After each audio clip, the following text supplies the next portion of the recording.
ఇంకోటి ఇప్పుడు మనకి దుర్గం చెరువు ఎఫ్టీఎల్ జోన్‌లో ఉన్న ఇల్లులు గావచ్చు, ఇప్పుడు ఇనార్బిట్ మాల్ గావచ్చు, గవర్నమెంట్ ఆఫీసులు కూడా నాలాల మీద కట్టిర్రు, ఎఫ్టీఎల్‌ల కట్టిర్రు. ఇప్పుడు ఓవైసీ అయితే సవాల్ చేస్తున్నాడు. అవన్నీ కూలగొట్టి మా దగ్గరికి రండి. ఫాతిమా కాలేజ్ అయితే పూర్తిగా చెరువులో ఉంది. ఇప్పుడు ఈ హైడ్రా నిజంగానే ఇవన్నీ కూల్చుకుంటూ, ఇవన్నీ నేలమట్టం చేసుకుంటూ ఇలా నాలాలని, చెరువుల్ని కాపాడుతుందా? లేపోతే తూతూ మంత్రంగా అనిపించి వదిలేస్తారా? ఇది మీరనే క్వెషన్ ఎలా ఉందంటే కోడి ముందా, గుడ్డు ముందా అనే సామెతలాగా ఉంది. ఎందుకంటే ఇది ఎప్పటినుంచో జరుగుతున్నదండి. గత 30 సంవత్సరాల నుంచి అవును. జరుగుతున్నది. ఈ రోజుది కాదు ఇది. నాలాలు, బఫర్ జోన్స్, ఎఫ్టీఎల్స్ కబ్జాలైనయి, అందులో కట్టారు. అందరికీ తెలిసిన వాస్తవం. ప్రీవియస్ గవర్నమెంట్ ఉంది, దానికన్నా ముందు గవర్నమెంట్ ఉంది, అందరికీ తెలిసిన వాస్తవాలే. ఓకే. బయో కన్జర్వేషన్ జోన్స్ అని ఉన్నాయి. బయో కన్జర్వేషన్ జోన్‌లో కూడా మీకెంత కట్టాలి? 10% ఆఫ్ ద ల్యాండే కన్‌స్ట్రక్షన్ చేసుకోవాల్సి ఉంటుంది. దాని ఇష్టమున్న ఫ్లోర్స్ కూడా ఏసుకున్నారక్కడ. సేమ్ దీన్ని గూడా ఇది మన 111 జీవో ట్రిపుల్ లాగా. వన్ జీవోలో కూడా ఏసుకున్నారు. హ్మ్. ఎప్పుడైతే ఒకసారి దీనేంటంటే నా సలహా గవర్నమెంట్‌కి ఏంటంటే, దీన్ని ఒక ఇష్యూగా చేయకుండా, ఇప్పుడు ఎఫ్టీఎల్‌లో కడితే తీసేయాలి, ఎవరు కాదనరండి. హ్మ్. దాన్ని అప్రిషియేట్ చేస్తారు. కానీ ప్రజలు కోరుకునేది ఏందంటే, దీనికి ముగింపు కూడా సక్సెస్‌ఫుల్‌గా ఉండాలని కోరుకుంటున్నారు. అంతే కదా! కాబట్టి ఇలాంటప్పుడు ఏం చేయాలంటే, అన్ని పార్టీలను కలిసి కూర్చోబెట్టి, ఒక బైలాస్ క్రియేట్ చేసుకొని, ముందు అన్నీ తీసేయాల్సి ఉంటుంది. ఇప్పుడు నేను కట్టినది తీసేసుకోవాలి, మీరు కట్టినది తీసేయాలి, ఎవరు కట్టినా తీసేయాలి. దాన్ని one by one step wise. కానీ తీసేసే క్రమంలోనే అసలు కష్టమొచ్చింది.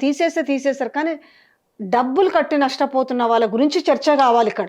ఇప్పుడు మీరన్న పాయింట్ చాలా వ్యాలిడ్ అండి. డబ్బులు కట్టిన వాళ్ళు, మీలాంటి వాళ్ళు, మనలాంటి మిడిల్ క్లాస్ ఫ్యామిలీ తీసుకున్నప్పుడు వాళ్ళకి ఎలాంటి న్యాయం చేయాలనేది గవర్నమెంట్ కూడా ఫైండ్ ఔట్ చేయాలండి. ఇప్పుడు తీసుకున్నారు, ఆయన 20 ఏళ్ళ నుంచి ఉంటున్నాడండి. హ్మ్. అతనికి వాల్యుయేషన్ కట్టాలి.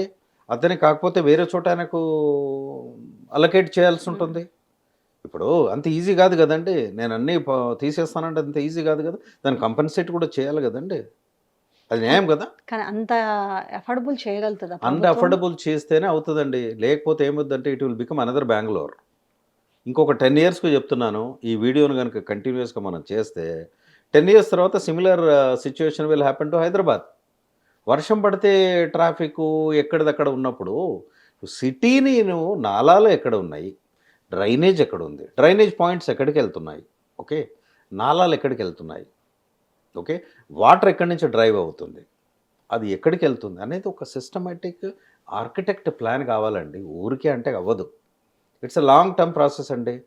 ఇప్పుడు రేవంత్ రెడ్డి గారు మొన్న బడ్జెట్‌లో 9,000 కోట్లో, 10,000 కోట్లో హైదరాబాద్ డెవలప్‌మెంట్‌కి పెట్టారు. ఫైన్. ఇంకో 10,000 కోట్లు పెట్టండి. ఇంకో 15,000 కోట్లు పెట్టండి.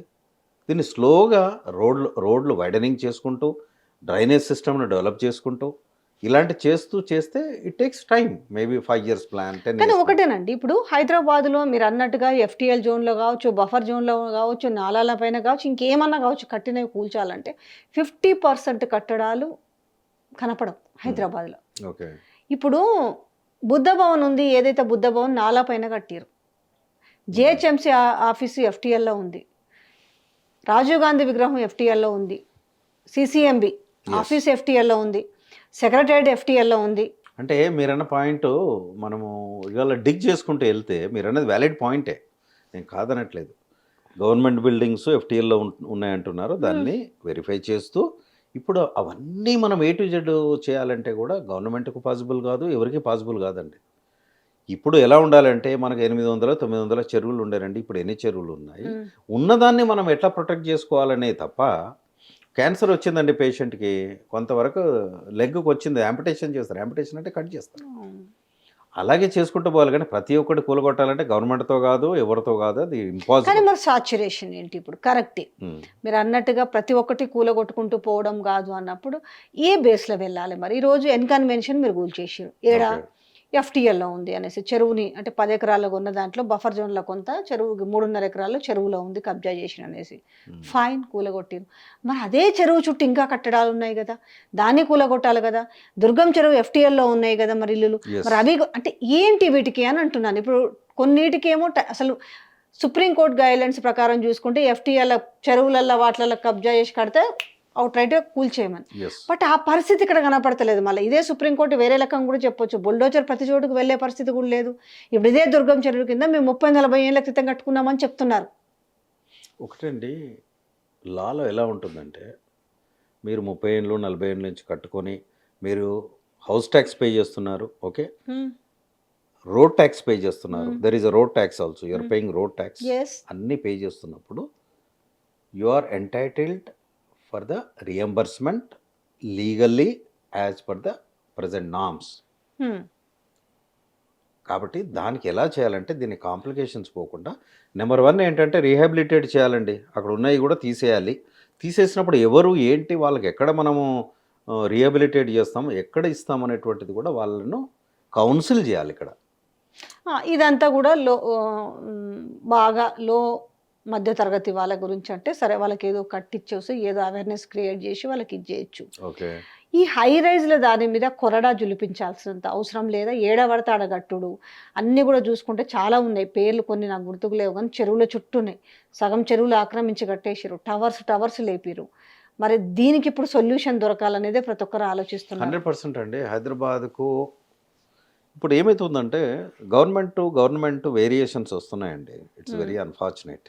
ఏమవుతుందంటే మీరున్నప్పుడు పవర్లో మీరు ఒక డెసిషన్, నేనున్నప్పుడు నేను ఒక డెసిషన్. ఒకటి కొన్ని యునానమస్గా జరిగితే బాగుంటుంది. యునానిమస్కి ఇప్పుడు మీరు చేసిన దాన్ని నేను కంటిన్యూ చేస్తేనేమో ఆ రోడ్డు కరెక్ట్గా వెళ్తుంది. మీరు ఎంతవరకు వేసారు, నేను డైవర్షన్ తీసుకొని పోతే అన్నట్టే ఉంది పరిస్థితి. హైరేజ్ బిల్డింగ్స్ ఎలా ఉన్నాయండి? హైరేజ్ అసలు హైదరాబాద్కి అవసరమా? 100 కోట్ల రూపాయలకి 100 కోట్లకి ఎకరం అనేది కరెక్టా?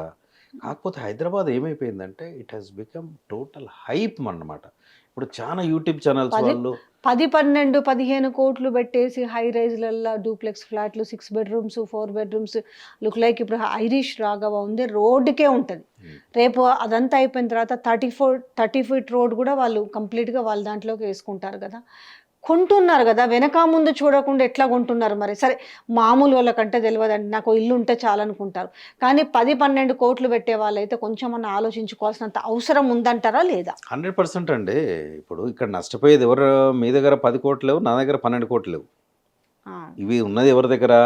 NRIs, HNIs, high and business people. Okay, వాళ్ళు ఏం చేస్తున్నారు? ఫలానా XYZ కడుతున్నాడు, ఆయన బ్రాండ్ ఇమేజ్ ఇది, తీసుకోండి అంటే చేశారు.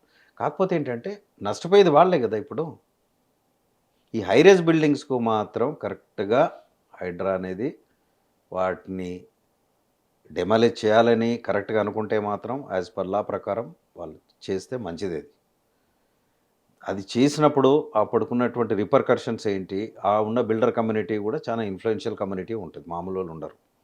కాబట్టి సరే వాళ్ళు ఎలాగున్నా వీళ్ళు ఎలాగున్నా కానీ ఆ కొన్న వాళ్ళకు న్యాయం చేయడం అనేది ప్రభుత్వం బాధ్యత కూడా ఉంటుంది. కాబట్టి కన్జ్యూమర్స్ కూడా ఇప్పుడు చాలా యాక్టివ్గా పార్టిసిపేట్ అవ్వాల్సి ఉంటుంది.